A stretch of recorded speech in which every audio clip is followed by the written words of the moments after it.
¿Qué tal amigos? ¿Cómo están? Nuevamente nos encontramos para poder estudiar la palabra de Dios y lo hacemos como habitualmente, con una oración. ¿Les parece?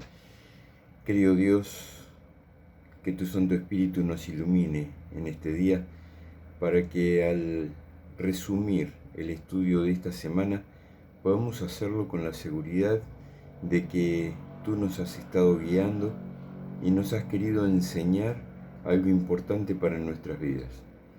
Que ese estudio pueda seguir profundizándose y que podamos cada día estar preparados para encontrarnos contigo. Lo rogamos por Jesús. Amén. Muy bien amigos, hemos estado viendo un tema bastante interesante. El pacto perpetuo. Cuando hablamos de pacto perpetuo, estamos hablando de un pacto eterno, hablando de la eternidad, hablando de algo que es para siempre. Podríamos decir que es algo sempiterno, ¿sí? Que es algo que no se va a terminar fácilmente o rápidamente. Por eso nuestra semana comenzaba con el versículo que encontramos en Génesis 17:7, y estableceré mi pacto entre mí y ti y tu descendencia después de ti en sus generaciones por pacto perpetuo, para ser tu Dios y el de tu descendencia después de ti. A ver, el Señor acá le estaba diciendo a Abraham que no solamente iba a generar este pacto con él, sino que también este pacto iba a ser con su descendencia y por la eternidad, por la perpetuidad de la existencia de la raza humana. Y otro de los versículos que nos tiene que llamar mucho la atención en el contexto que estamos estudiando estos versículos, recuerden que estamos hablando de la verdad presente que se presenta, valga la redundancia, en Deuteronomio, pero que también nos sirve para nosotros hoy como verdad presente. Y es la que encontramos en Apocalipsis capítulo 14 y el versículo 6, donde dice que vi volar por el medio del cielo a otro ángel que tenía el evangelio eterno, para predicarlo a los moradores de la tierra, a toda nación, tribu, lengua y pueblo. Con esto nos estamos ya encaminando, dirigiendo a ver ese pacto en diferentes etapas. Una de ellas fue el pacto y el evangelio. Ese evangelio que llevaba el ángel. ¿Qué es el evangelio? Las buenas nuevas, el deseo de salvación que Dios le ofrecía a ese pueblo como parte de ese pacto que estaba haciendo con ellos. Luego vimos a ese pacto que hizo Dios, no en el contexto de con quién lo hizo en forma original, que fue con Abraham, con Noé, con Isaac, con Jacob, sino que lo hace ahora con el pueblo de Israel. Y aquel pueblo que, a pesar de ser muy variable en sus conductas, continuaba manifestando algunos descontentos. De todas maneras, Dios preserva ese pacto con esas generaciones futuras y lo sostiene en el tiempo a pesar de todo. Y cuando vemos a Deuteronomio en su totalidad, vemos, lo conocemos ahora como el libro del pacto. Es en el lugar o uno de los lugares donde más se habla del pacto, ese pacto que Dios hace con su pueblo y con cada uno de los que a los que fue sumando. Si bien no nos habla de que haya hecho un pacto con Adán y con Eva, sí nos habla de que hizo un pacto en cierta forma cuando leemos Génesis 3:15, ¿sí? Donde dice que pondré enemistad entre ti y la mujer, entre tu simiente y la simiente suya. Ella te herirá en la cabeza, tú le herirás en el calcañar.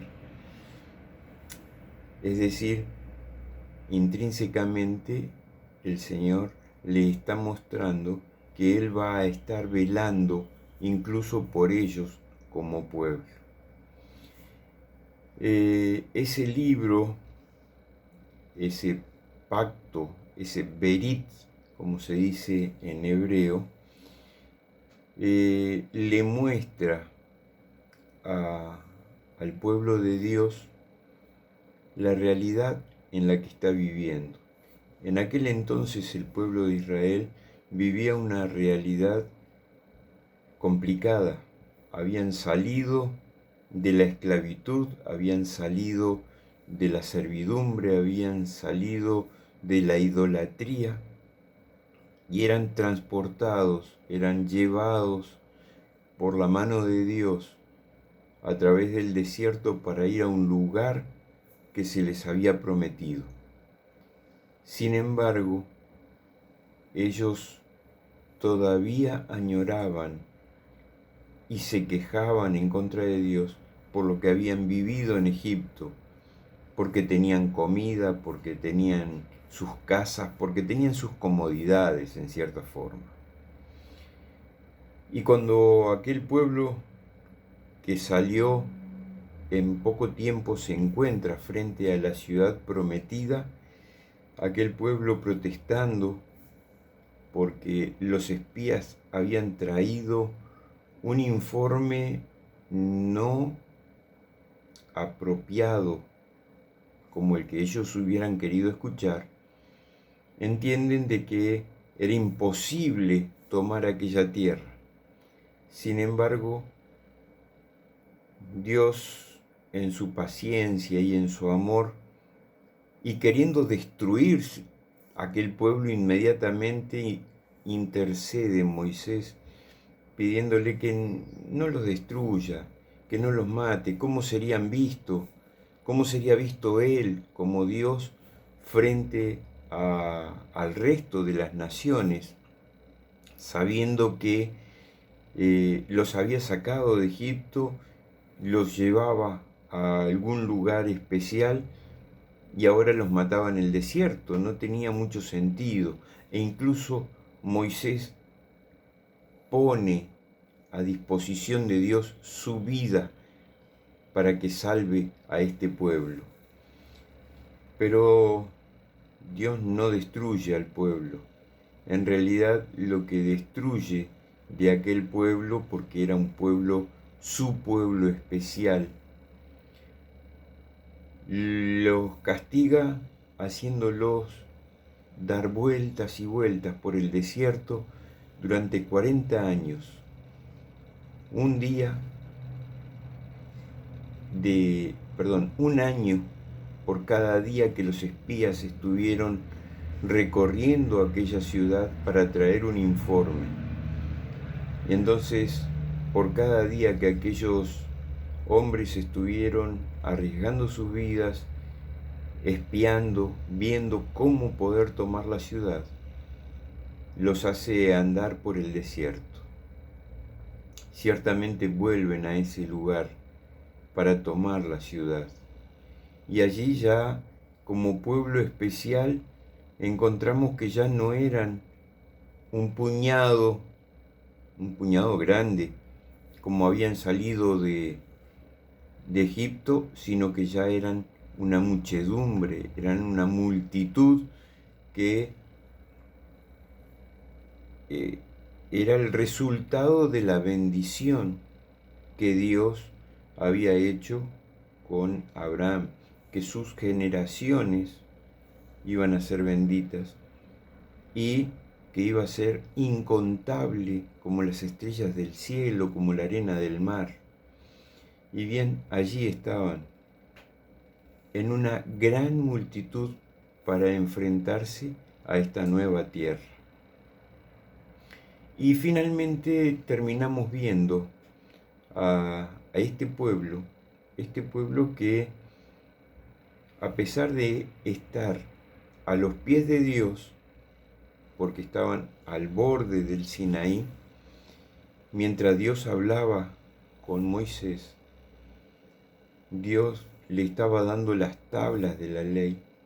Esta gente estaba adorando otras imágenes, tenían otros ídolos, tenían todavía parte en su mente de lo que habían vivido ya sus padres, pero evidentemente en ellos todavía quedaba algo de ese conocimiento que se iba comunicando de boca en boca por determinado tiempo.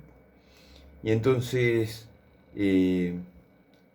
esta nación que Dios ama en una forma muy especial, se encuentra allí ahora con esta posibilidad de entrar en este lugar.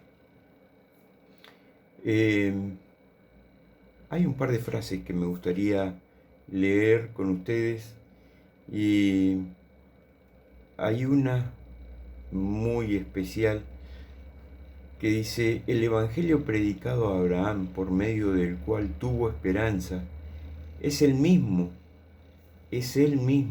evangelio que nos es predicado a nosotros hoy,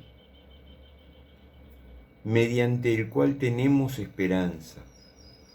Abraham contempló a Jesús, quien es el autor y consumador de nuestra fe. Cuando Cristo exclama en la cruz: consumado es, el pacto allí era plenamente completado. El plan de redención, el plan de salvación se cerraba en aquel instante, porque ahora ese consumado es mostraba a Dios el Padre de que su Hijo, entregando su vida por el mundo, los iba a reconciliar nuevamente en la posibilidad de renovar a esta tierra como nuevo en un futuro, cuando todo el mundo conociera de Jesús.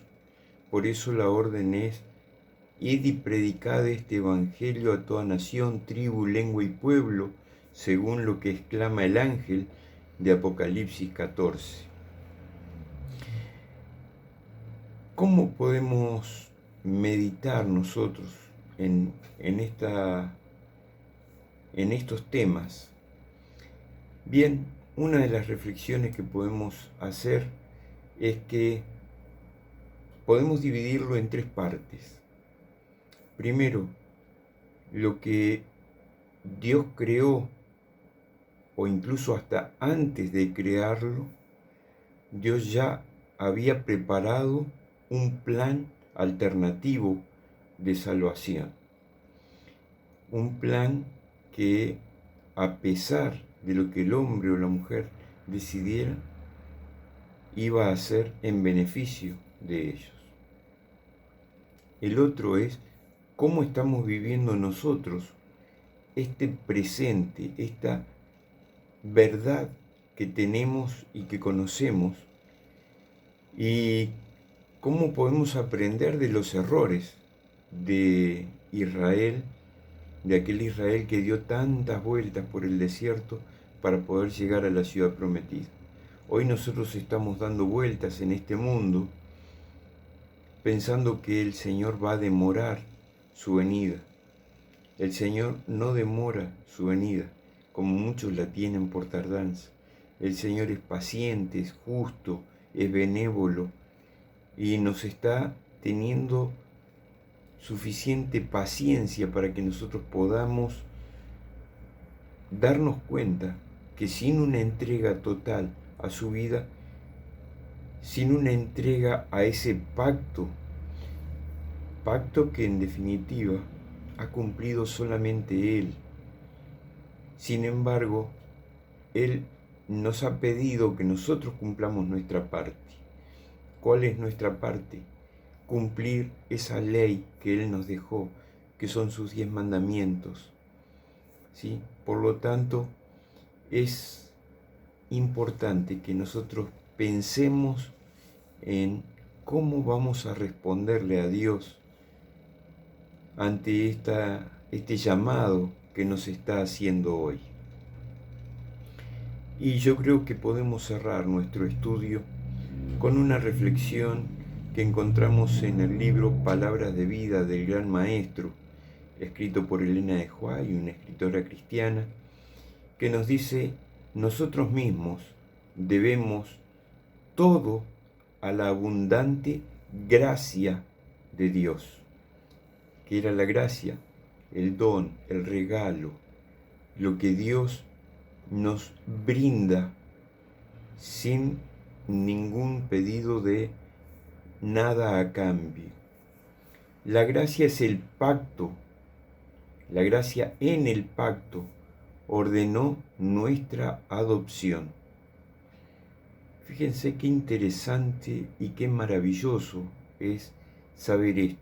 La gracia, ese regalo en el pacto, en ese trato que es entre dos, un pacto es entre dos o más partes, ordenó nuestra adopción. Dios nos adoptó como sus hijos, nos adoptó como miembros de esa familia real. La gracia en el Salvador efectuó nuestra redención. La gracia, ese regalo que hizo el Salvador, efectuó nuestra redención, nuestra regeneración y nuestra exaltación a ser coherederos con Cristo. Sea revelada esta gracia a otros. Sea llevado este evangelio, este regalo, este don, esta dádiva a otros. Id y predicad este evangelio a toda nación, tribu, lengua y pueblo. Entonces vendrá el fin.